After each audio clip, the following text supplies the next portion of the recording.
Assalamualaikum warahmatullahi wabarakatuh. Bagaimana nih kabarnya mahasiswa? Semoga saya harapkan selalu dalam keadaan sehat walafiat ya. Salam sehat, salam bahagia, salam sejahtera dari saya, dan selamat bertemu pada pembelajaran MPKTI dengan topik penulisan tinjauan pustaka dalam karya tulis ilmiah. Ini pertemuan yang pertama dengan saya ya, Bu Hartati. Masih ingat kan dengan saya ya? Karena untuk topik yang kedua besok atau lusa itu membahas tentang penulisan daftar pustaka. Nah, sekarang untuk menyingkat waktu, baiklah kita mulai dulu tentang tinjauan pustaka. Ini mestinya suatu hal yang memang tidak asing lagi nih ya, karena memang sekarang udah semester 5, sudah mulai terpapar, dan saya yakin udah sering terpapar dengan tinjauan pustaka, karena sebentar lagi harus mengerjakan juga karya tulis ilmiah. Nah, karya tulis ilmiah itu di dalamnya salah satu aspeknya atau urutan bab itu, kalau untuk tinjauan pustaka adalah di mana-mana ini adalah urutan yang kedua atau bab 2 itu adalah tinjauan pustaka atau tinjauan teori begitu ya. Itu apa sih yang dimaksud dengan tinjauan pustaka kalau demikian? Karena memang tadi saya singgung bab 2 adalah di mana-mana isinya adalah tinjauan pustaka, baik itu karya tulis ilmiah dalam bentuk KTI mahasiswa D3 atau mungkin skripsi dan seterusnya ya. Apa artinya ini? Oke, sesuai dengan istilahnya bahwa tinjauan pustaka itu ya artinya peninjauan kembali pustaka-pustaka yang terkait, atau nama lainnya disebut review of related literature. Jadi pustaka-pustaka yang terkait itu yang memang masih ada hubungannya mensupport hasil nanti dan juga pembahasan, atau mensupport kasus atau topik ya, atau variabel lah. Kalau itu sebuah skripsi itu namanya mensupport variabel-variabel yang ada di dalam penelitian, kalau itu memang suatu penelitian. Kalau karya tulis ilmiah atau KTI ya berarti pustaka-pustaka yang terkait, yang mensupport dari sebuah KTI, kasusnya ya, kasus medisnya dan seterusnya, atau juga kasus keperawatannya dan seterusnya. Oke, ini relevan dengan permasalahan penelitian. Memang untuk tinjauan pustaka itu mesti ada batasan waktu umurnya ya. Artinya rata-rata memang masih belum berubah, itu adalah maksimal bisa dipakai atau ditoleransi itu adalah 10 tahun. Tapi kalau udah lebih dari 10 tahun dan masih banyak pilihan-pilihan sumber yang lain ya, ini memang seharusnya mencari sumber yang up to date atau yang masih fresh begitu. Lalu kemudian juga diartikan tinjauan pustaka adalah sebuah konsep atau metode yang disinggung di bagian latar belakang. Jadi selain tadi saya katakan khususnya ada di bab tersendiri yaitu bab 2 tinjauan pustaka, namun demikian kadang-kadang juga secara teori konsep metode itu isinya tentang teori-teori yang memang rangkuman nanti di dalam tinjauan pustaka itu dituangkan sebagai latar belakang, karena memang di dalam latar belakang yang saya yakin sudah dijelaskan oleh dosen sebelumnya tentang bagaimana membuat latar belakang yang baik ya, yang terus juga bisa menggambarkan secara sistematis ya, runtut antara alinea satu dengan lainnya, terus juga didukung adanya data-data statistik atau data numerik yang bagus begitu, yang up to date. Itu memang antara lain juga tinjauan pustaka atau teori atau konsep itu atau metode itu ada juga dituangkan di dalam sebagian di latar belakang. Nah, ini juga kaitannya kalau kita bicara masalah tinjauan pustaka, ini di sini dikatakan terkait masalah atau entitas atau pihak yang terlibat atau penjelasan lebih detail. Ini kalau memang itu ada di latar belakang ya, itu jadi memang diperlukan atau boleh enggak bahwa tinjauan pustaka itu muncul latar belakang, boleh, tetapi memang jangan berapa lembar sendiri itu isinya hanya tinjauan pustaka, itu enggak boleh, karena nanti tinjauan pustaka ada di bab sendiri yaitu bab 2. Lalu juga ada di latar belakang itu diperbolehkan tinjauan pustaka karena memang menjelaskan sebuah atau suatu metode atau konsep yang nantinya akan dipakai, itu boleh dituangkan di dalam latar belakang. Contoh misalnya kok nanti misalnya kaitannya dengan KTI ini, yang karena memang saya di maternitas ya, misalnya untuk metode KMC atau Kangguru Mother Care itu apa artinya ya, apa definisinya, itu boleh disinggung di latar belakang secara garis besar. Nanti untuk detailnya otomatis yang masuk di dalam bab 2 atau tinjauan pustaka itu sendiri. Oke, terus juga penelitian sebelumnya atau yang sudah ada yang memang mendukung atau mensupport yang sejenis atau yang terkait, silakan bisa. Tentang latar belakang nih, isinya tentang penelitian itu justru malah harus ada. Terus bisa ditambah dengan review tool atau tool pengembangan yang telah dipakai, artinya treatment, metode yang sudah dipakai, teknik yang sudah dipakai ya, atau strategi yang sudah dipakai, itu boleh sebagai review tool atau review teknik ya, yang nanti memang bisa diungkap juga di dalam latar belakang secara garis besar. Nah, kalau nanti untuk detailnya masuk, jelaskan tersendiri ya di dalam bab 2 atau bab tinjauan pustaka itu sendiri. Oke, lanjut. Nah, sekarang tinjauan pustaka ini kalau memungkinkan berisi apa saja ya, otomatis di dalamnya harus berisi referensi yang terbaru, yang up to date. Saya katakan tadi maksimal 10 tahun asli ya kalau bisa ya, dan relevan dengan kasus yang akan dicermati atau yang akan diteliti kalau itu suatu penelitian. Nah, di sini dikatakan isinya apa saja. Nah, teori-teori yang akan diperlukan dalam pembahasan ini namanya relatif teori, artinya bahwa buku-buku yang dipakai ya, terus juga pustaka atau referensi yang digunakan itu mesti harus berisi teori-teori yang akan mampu untuk support literatur atau relatif teori atau ada hubungannya. Kalau tidak ada hubungannya jangan diambil. Lalu juga berisi selain referensi bersifat buku misalnya ya, atau mungkin juga artikel-artikel, bisa berikut juga penelitian atau temuan atau pendapat orang lain yang bersifat previous studies, artinya memang itu benar-benar erat kaitannya dengan topik karya tulis atau topik penelitian. Kemudian di sini jelaskan masalah tinjauan pustaka juga sebagai uraian tentang previous studies yang tadi saya katakan ya. Previous studies ini bertujuan untuk apa? Untuk menerangkan hal-hal, satu, keterangan singkat tentang semua hasil temuan orang lain yang ada hubungannya dengan penelitian. Kalau ini sebuah penelitian memang nanti hasil itu dalam bentuk tabel yang nanti diinterpretasi, misalnya kalau memang tabel mungkin juga menggunakan pie diagram atau juga diagram batang dan seterusnya, silahkan. Itu adalah bagaimana menuangkan hasil lalu diinterpretasi kan, atau dibaca atau dianalisis. Nah, setelah itu ada yang namanya pembahasan. Nah, tinggal nanti pembahasan itu adalah berisi tentang literatur atau referensi yang memang sesuai atau relatif atau namanya previous studies.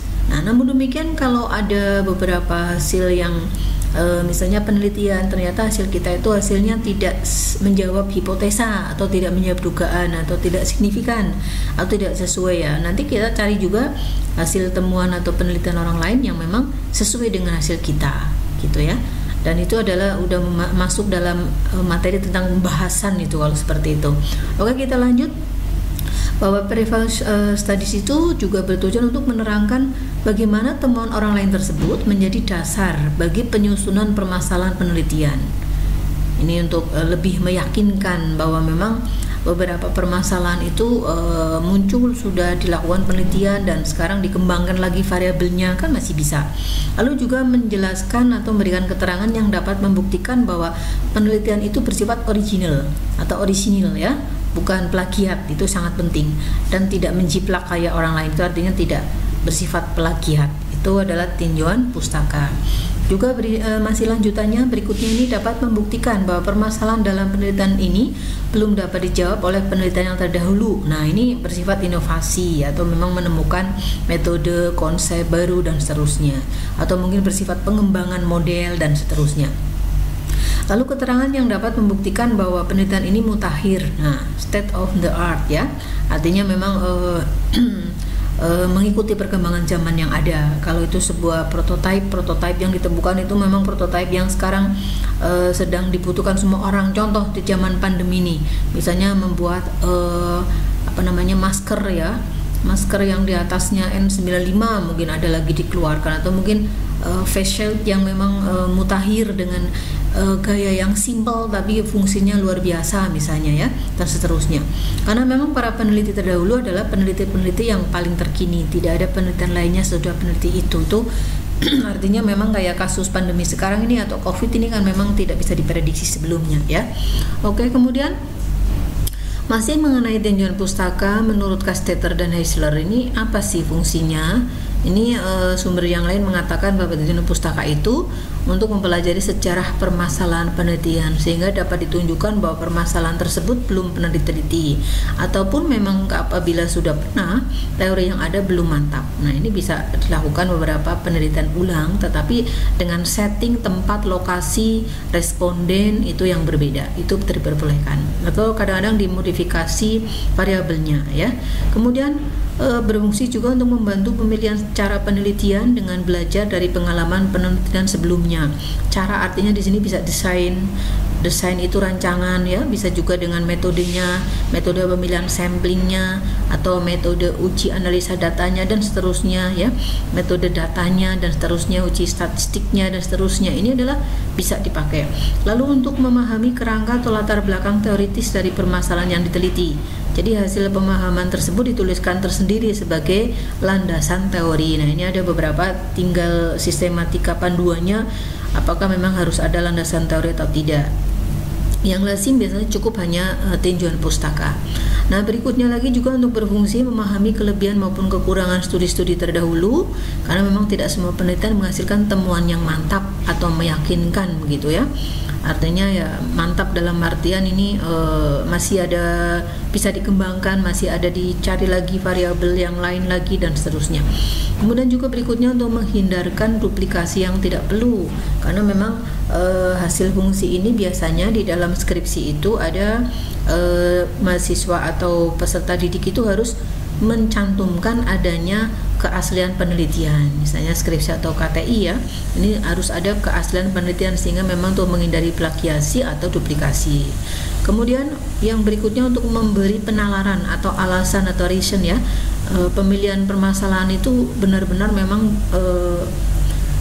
didasari adanya topik atau ide atau gagasan ide atau temuan ide begitu atau dugaan ya, yang memang itu benar-benar bersifat untuk sangat menarik, bersifat untuk menarik dan sebagai hal yang harus dilanjutkan atau hal yang harus dijawab atau dibuktikan. Itulah sebuah karya ilmiah, itu harus ada di dalam latar belakang, sehingga latar belakang itu memang harus ada yang menarik di dalamnya. Jadi kalau nggak ada yang menarik, bukan hal baru, tidak menarik dan lain sebagainya, itu ya buat apa dibuktikan, istilahnya kan seperti itu.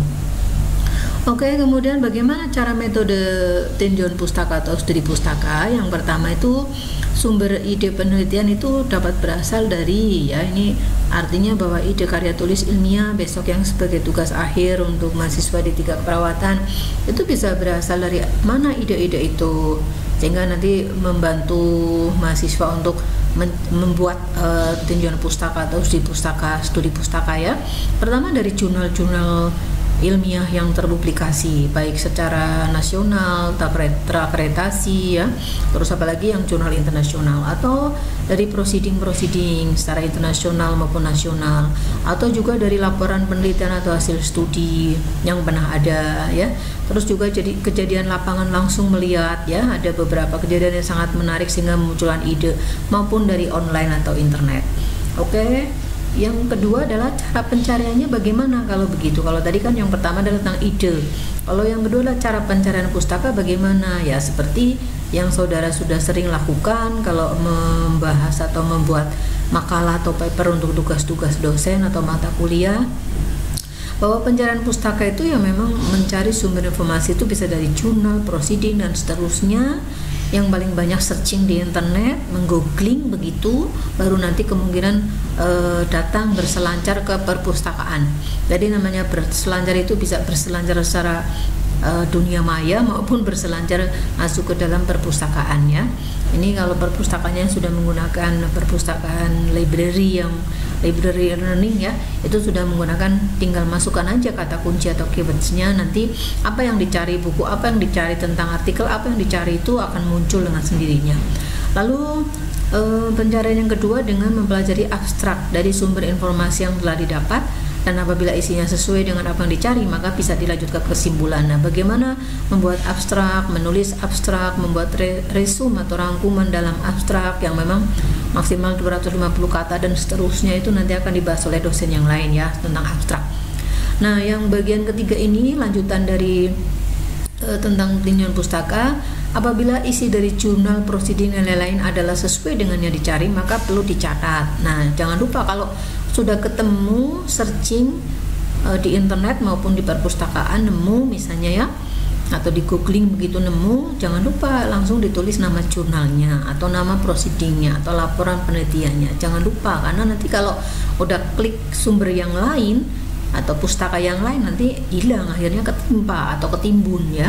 Oke, lalu jangan lupa selain nama jurnal, proceeding dan seterusnya, juga tahun penerbitan, volume, edisi, nomor kalau ada ya dari jurnal itu atau proceeding itu juga wajib dicatat.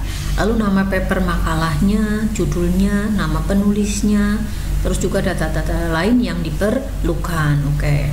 Kemudian sekarang ada istilah tentang kajian teori. Sama enggak antara tinjauan pustaka dengan kajian teori? Meski sepintas itu nampak sama, tapi ternyata secara definitif atau definisi itu berbeda. Jadi di sini kalau kajian teori itu artinya adalah uraian atau review dengan jelas serta mendalam ya kepustakaan yang berhubungan dengan masalah yang akan diteliti. Jadi kalau tinjauan pustaka itu lebih umum sifatnya, tapi kalau udah landasan teori atau kajian teori itu lebih detail lagi, lebih mendalam lagi, maksudnya seperti itu. Nah, kemudian kita lanjut tentang sumber-sumber pustaka. Dari mana saja sih sebenarnya kita bisa menyusun sebuah tinjauan pustaka? Sumber atau referensinya bisa diambil dari mana saja. Ini bisa dari abstrak hasil penelitian, bisa dari indeks ya, bisa dari sebuah review. Indeks itu ya urutan-urutan ya. Terus dari jurnal tadi udah saya singgung, buku referensi maupun dari internet. Oke, indeks dan review ini biasanya jadi satu ya. Indeks itu menyediakan judul-judul buku yang disusun berdasarkan deskripsi utama masing-masing buku. Adapun kalau review itu tulisan yang mensintesis karya atau buku yang pernah ditulis dalam suatu periode waktu tertentu yang disusun berdasarkan topik dan isi. Ya, ini indeks dan review ini mungkin jarang dipakai oleh mahasiswa ya, karena memang harus pinter-pinter cara parafrase dan seterusnya, mensintesis dan seterusnya. Ini dibutuhkan skill atau knowledge tersendiri. Lalu jurnal ini sudah mulai familiar ini untuk mahasiswa D3. Jurnal-jurnal yang dimaksud jurnal itu apa? Bukan jurnal pembelajaran begitu, bukan, tapi jurnal-jurnal yang memang ilmiah sifatnya, apalagi kalau sudah terpublikasi atau terpublish secara nasional, apalagi kalau sudah internasional. Nah, ini yang namanya jurnal itu sebenarnya isinya apa? Berisi tulisan-tulisan dalam satu bidang disiplin ilmu yang sama. Misalnya ilmu manajemen, ilmu ekonomi, nursing, medicine, neurologi, dan seterusnya. Nah, makanya jurnal itu ada namanya yang namanya jurnal. Jurnalnya itu dinamai atas nama ilmu, disiplin ilmu tertentu ya, disepakati. Misalnya kalau di Mersi ini namanya jurnal keperawatan Mersi misalnya ya, dan lain seterusnya. Kegunaan utama jurnal ya dapat digunakan sebagai sumber data sekunder, karena pada umumnya tulisan-tulisan di jurnal merupakan hasil penelitian. Oke. Lalu ada lagi sumber pustaka dari buku referensi. Oke, ini buku referensi yang bersifat monobook maupun yang multiple ya. Artinya hanya dikarang oleh satu orang maupun yang rombongan atau bareng-bareng. Nah, berisi tulisan yang umum dalam disiplin ilmu tertentu, ini namanya buku referensi.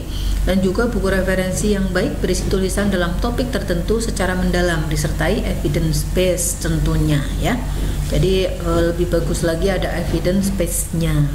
Oke, terus cara pencarian pustaka ini disinggung tadi udah di depan. Cara manual ya biasa kita mengunjungi perpustakaan atau tempat-tempat sumber informasi, termasuk toko-toko buku ya seperti Gramedia dan seterusnya. Nah, yang paling mudah dengan kondisi sekarang ini adalah secara online. Oke, kemudian berikutnya lagi untuk pertemuan berikutnya, ini materi udah selesai.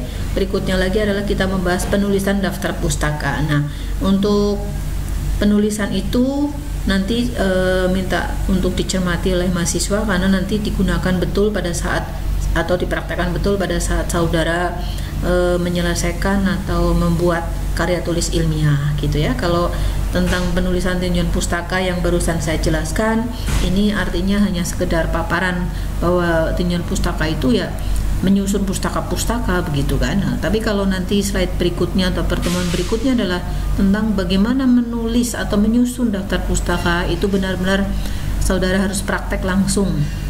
Yang jelas intinya bahwa daftar pustaka itu harus konsisten, harus istiqomah ya, harus sama begitu. Kalau memang mau menggunakan stylenya Harvard ya Harvard semua. Kalau menggunakan stylenya APA ya APA semua begitu ya. Oke, itu untuk pertemuan berikutnya. Untuk yang kali ini saya akhiri dulu. Terima kasih atas perhatiannya. Silakan kalau ada yang didiskusikan oleh mahasiswa, silakan untuk menuliskan di forum ya di dalam GCR tentang MK MPKTI. Saya akhiri. Wassalamualaikum warahmatullahi wabarakatuh.